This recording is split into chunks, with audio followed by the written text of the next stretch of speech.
ولدت من جديد حينما رأيت ذلك. طفل بريء يمشي ليلا والظلام حالك، يمشي وحيدا خائفا وضوء البدر ساطع، وحيد لا صديق له في أرض رب ضائع، شجاع لا يهاب شيئا خلته كفارس، فلا مأوى يأويه من ضرار البرد القارس. طفل يغطي جسمه بعض من القماش، أحلامه تبخرت مصيرها التلاشي. اليوم بارد والليل دامس ظلامه، والطفل شارد وقد تمزقت آلامه. صغير في نظير العمر عقله كبير، فأين من يحميه أو من البلوى يجير؟ فراشه التراب قد توسد الصخورا، وكل من رآه لم يكن به فخورا. سألته أما من نور في الحياة، أما من بسمة قد تذهب المعاناة؟ أجابني بحسرة ودمعة سيالة، بنظرة حزينة فلتسمعوا مقالة.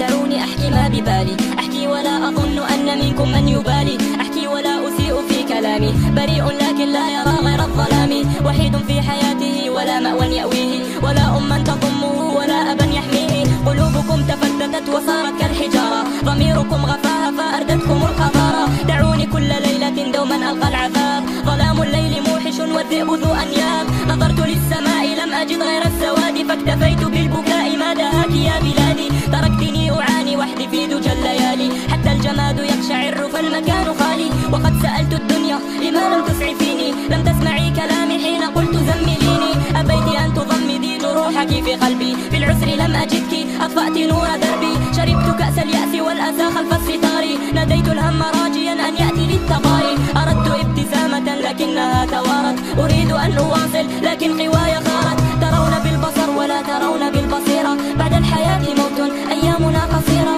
تركتموني وحدي من فضلكم ذروني، وواصلوا حياتكم ببسمة من دوني. ألم تروا براءة تريد أن تطير؟